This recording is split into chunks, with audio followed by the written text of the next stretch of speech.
name is Phil Cooke, and I'm thrilled to be a part of this event. And I love the theme, by the way, forward thinking equals future ready. I think that's exactly the way we need to be thinking. And so when it comes to future thinking, it's hard to plan. So I'm going to tell you what I'm going to do today. Instead of this being a formal keynote address like most people do, I just want to share from my heart a little bit about what I've seen over the last year or so and where I think we need to be going. I think that's so critical for us to be thinking about this night. So excuse me for being casual. I've got some notes I made because I want to make sure I'm talking about what's really burning on my heart and what's out there and what you should be thinking about to prepare yourself for the future. Kind of a look at where we've been with COVID-19 and where do we go from here? I think that's a really, really important question. Where do we go from here? If anything good came out of the COVID experience, it was making pastors and ministry leaders understand the power of communication and media. I can tell you, because I've worked in this business for so long, working with churches, ministries, nonprofit organizations, most leaders never understood just how important their creative team, their communications team, and their media team really was. And this has been an eye-opening experience for them, and some remarkable things happen. Over the years, I've had pastors and ministry leaders tell me, Phil, I don't really mind live streaming my services, but that's not real ministry. Well, I'll tell you, when the church lockdown happened, that changed their mind quickly. They got in line. That completely turned them around, and some remarkable things happened. For instance, I have a pastor friend here in the U.S. in the South that a few months into the lockdown called me and said, I have to tell you, he said, before the lockdown, we had 28 subscribers to our YouTube channel. Now we have 23,000. He said, we're a 900-member church, but every week, we're averaging 30 to 40,000 people watching our live stream. And he said, in fact, 1.5 million people have watched my Easter message online. So when you hear stories like that, and I've heard tons and tons of stories like that, you can see that pastors and ministry leaders that really embraced this media moment did some remarkable things. I think it's good for us to be reminded of just how well we did during that time. I live in Los Angeles, and I'm on a hill above downtown Burbank, and my home office looks out over the valley, and I can look across the valley and see Walt Disney Studios, I can see Warner Brothers Studios, I can see Universal Studios, Cartoon Network, some of the biggest studio complexes in Hollywood I can see from my office window. And I can tell you over 2020, those were shut down. Let me tell you, when the COVID lockdown happened, they became ghost towns. But during that same period, the church and ministry world stepped up. I'll tell you, during that time, I think it's pretty accurate to say the church produced more media than Hollywood for that year. It reminds me that, film scholars will tell us that in 1898, at the birth of the film industry, from about 1898 to 1914, the church produced more movies than Hollywood did. I was actually at a church that was built about 1900 at the turn of the last century in New Jersey, across the river from Manhattan, and it was a historic church.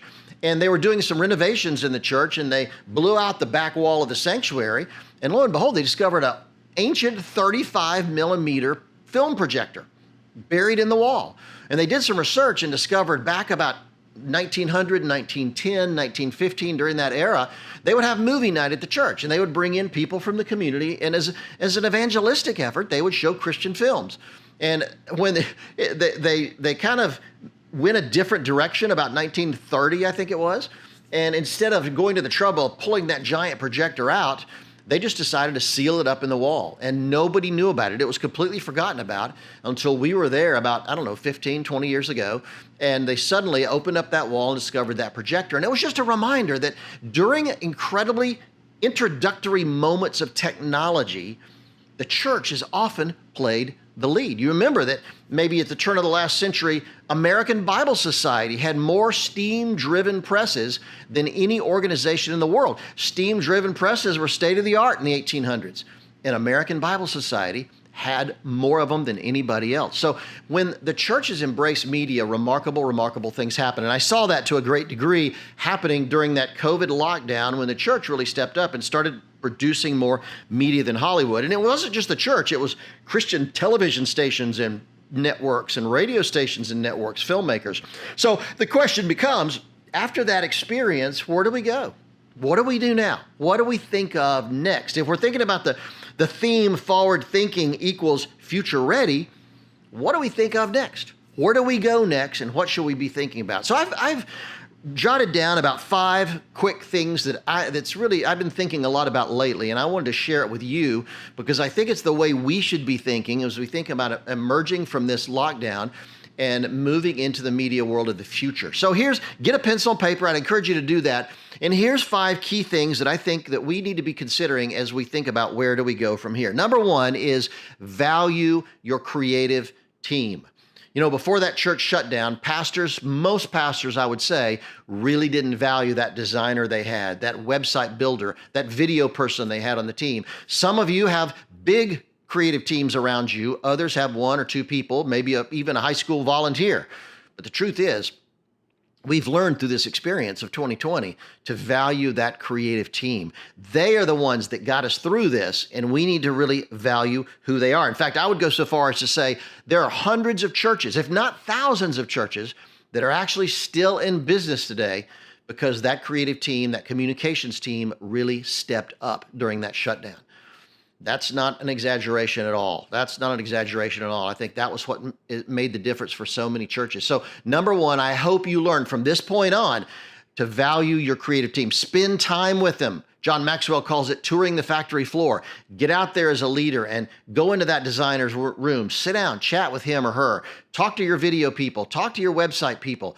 It's so important that you develop that relationship and learn how to inspire them. The second thing is understand that live stream is only the beginning. So many of us thought we were heroes for creating successful live streams during the shutdown, but the truth is that's really only the very, very start. I think it's the tip of the iceberg. And the question I would ask is, how are you also connecting during the week? The most successful churches that I saw were using Instagram Live, Facebook Live, other tools to connect with their congregation and other people during the week. Short videos are another powerful way to do it. I think we need to be thinking about how close our digital experience is to our physical experience. Are we creating a hybrid experience where no matter how we encounter the church, we really get a sense of awe, a sense of worship, a sense of understanding your identity and how this church operates and who God is? That hybrid experience is what our goal should be. Whether people encounter us online or whether they encounter us physically in the pew, we need to make sure we've maximized all those avenues to connect with people out there. And the third thing I would say that I think is just as important is we need to be exploring new models of church. I have to say, I've been incredibly encouraged by the number of pastors who have said, you know what? I'm going to use this break, this lockdown, to rethink the church experience. I mean, we've been doing church the same way for certainly my lifetime, my father's lifetime, who was a pastor, my grandfather's lifetime. We've pretty much been doing church the same order of service, the same way for generations. And so many churches I'm seeing today are thinking about breaking that mold. For instance, there's a church that I know, a very, very influential church, that's going to continue live streaming for 3 Sundays a month. No physical services, but live streaming only for 3 Sundays a month. Then on the 4th Sunday, they're going to have a Friday night big worship concert experience.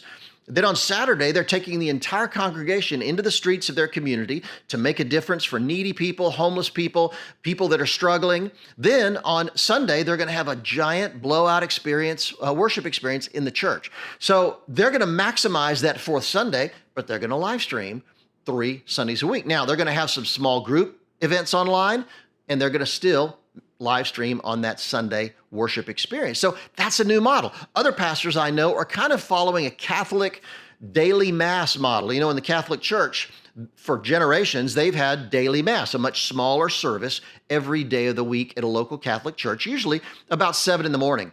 And so I think it's very interesting to see how that works for so many churches. In fact, it's kind of remarkable that when you think about it, I have a friend who's an actor in Broadway. He's a Broadway actor, very successful. And when he tours with a Broadway show around the country, he'll tell me that every morning he'll get up and he'll find a local Catholic church. He's Catholic.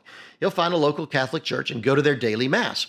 Well, I know one pastor, for instance, who's using that model on Facebook. So every morning at 7 o'clock, He has between 600 and 700 people that he does a teaching, devotion, a little worship experience with Monday through Friday. So they're following that kind of example, trying to blow up the model of the way we've always done things. Another pastor I know has literally done 465 straight continuous days of communion online. And he's getting hundreds of people that will tune in on a daily basis to experience communion with him. So, you know what? You may like some of these ideas. You may not like some of these ideas. All I'm saying is, I love the fact that pastors are thinking outside the box. They're getting rid of the box entirely and trying to rethink how we do church. This is a remarkable opportunity. And I will tell you this. This is the moment, along with that thinking, this is the moment to change anything you want in your church, in your business, in your nonprofit. Think about it. During the entire time of 2020, we were being told every night, this is a new normal. Things are going to be different.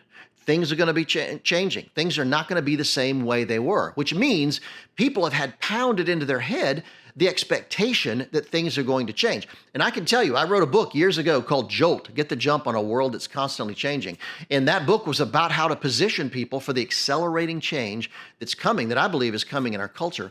But the truth is, when I wrote that book, the research I uncovered was horrifying. I discovered that change is the most difficult thing people will do. And if you're a leader, you understand just how difficult. I know Baptist churches talk about the fact that they don't have to plant new churches. All they need to do is change the carpet, and half the church will split off and start a new congregation.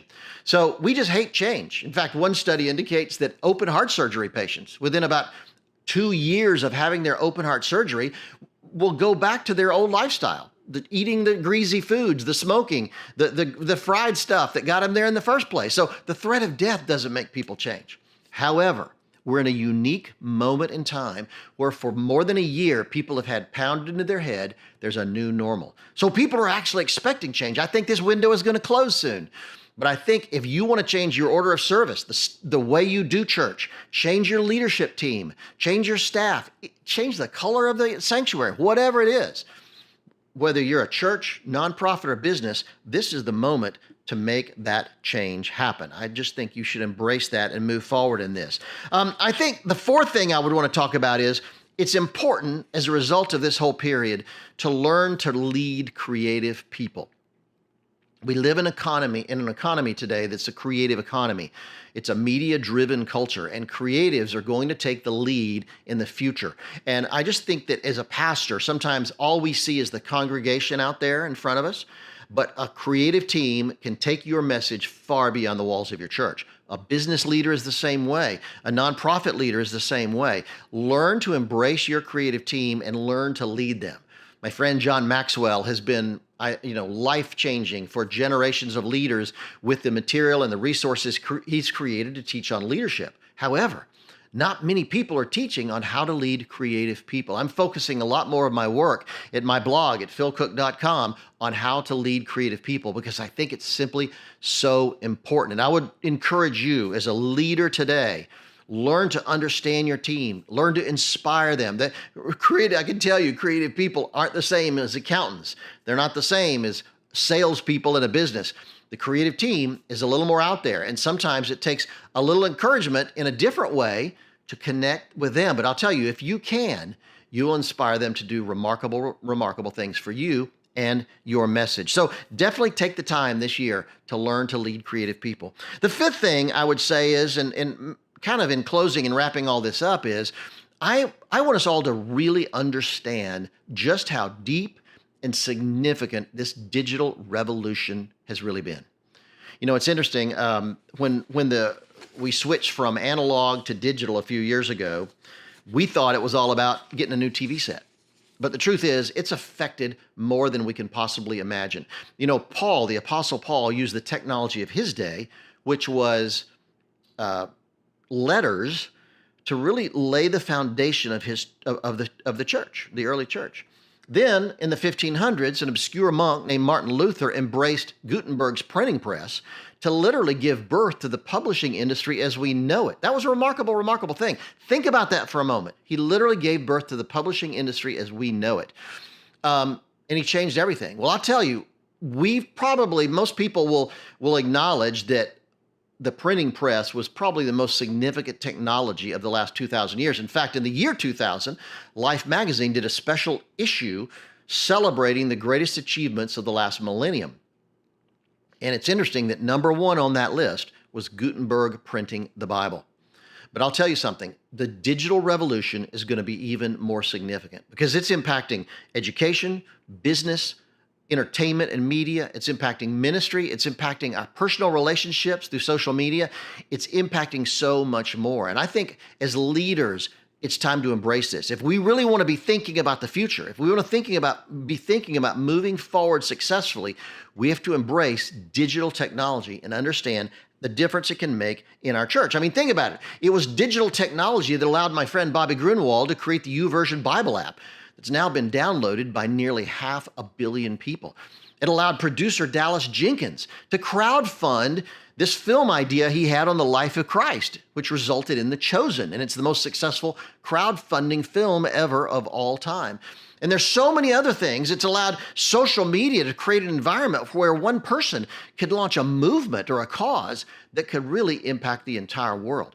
So I would encourage you, make a priority of understanding how digital media is impacting your life, your ministry, your congregation, your audience, your salespeople, anybody you're associated with, your networks. Think about digital media and how you need to understand and embrace it. It's a big reason I wrote my book, Maximize Your Influence.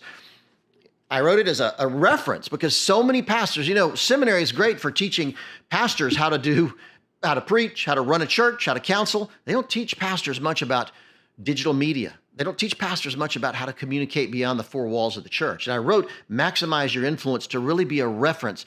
My dream is that it be on every pastor's desk in the world so they have a reference of not only how to do short films and understand their website and understand short media, short videos, but also how to really preach to a digital generation, how to teach to a digital generation, and what happens in a crisis. How do we deal with a crisis when it comes to our communication and media? So just understanding that is absolutely critically important. So let me just close by saying this, all of these things, if we're thinking about the future, we have to have a crystal clear vision of what that looks like. I think that if we're going to be successful, we have to start really focusing on what I can do as a leader to make these and other principles happen in the future. And we have to have a real, not in a wacky new age way, but have a real crystal clear vision of where we feel like God's calling us the next 3, 5, 10, 15 or more years if we're going to be successful out there. I remember I have a close friend here in Los Angeles, Ken Wales, a very successful film producer. He's now very elderly and retired, but he started his career as an intern for Walt Disney at Walt Disney Studios. And he told me that one time, he said that Walt was always thinking about how we do things bigger and better. He was always obsessed with bigger and better. And he said even when he was building Disneyland here in Los Angeles or in Orange County, he said even before he finished that, he was thinking, you know what, we could do this bigger and we could do it better. So as soon as they had the groundbreaking for Disneyland here in California, he started buying land in Orlando. And he took his engineers, his artists, his designers, took his creative team to Florida and started building it bigger and better. The problem was, halfway through the project, before it was finished, Walt got cancer and passed away. And when they did have finally had opening ceremonies, they had VIPs, they had parades, they were having ribbon cutting. Ken told me they had a big bleacher set up there for the Disney executives, the VIP guests, the celebrities, and Walt's widow was there. And he said while they're having all the opening ceremonies, you could tell that his widow was kind of upset that, Walt wasn't there. And one of the young executives, trying to be encouraging in the middle of the opening ceremony, leaned over to Walt's widow and said, it's such a shame Walt can't be here to see this. And without missing a beat, she leaned back and said, oh no, you don't understand. Walt saw it. That's why it's here. Walt saw it. Think about that. Walt saw it. That's why it's here. I'll tell you, if you're going to be successful in the future, if you're thinking future, you need to be thinking about having a crystal clear vision of what you want to do.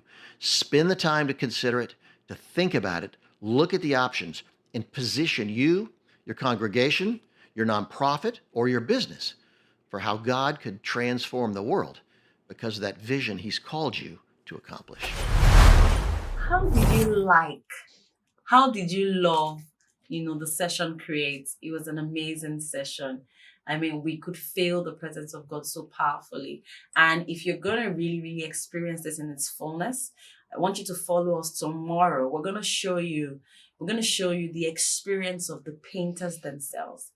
And let me give you a quick, should I say it's a tip now, a secret? Our painters have not held a brush since like forever. And just under that atmosphere, they were able to distill something that God was saying to them individually. And of course, that experience is not exclusive to them. I'm sure that you can find the worship again after day one is done. It will definitely be up on all our pages on our YouTube channel and on the Facebook pages. But beyond that, you need to experience it. So this is beyond, oh, this is what happened. Oh, they were just singing. No, it was beyond that. There's something that God is doing in the earth. God is doing in nations. God wants to do in your business, in your ministry as a believer. And if you can just stay still, you'll get your own picture. And I mean, how was Phil Cooke's session? Phil Cooke's session, it was powerful. Very brilliant man, very brilliant mind. He's helping ministers, churches in Africa and all over the world, get into this space where they own what God has called them to do. And they do it so brilliantly, powerfully, and, to make sure that they are reaching the ends of the earth.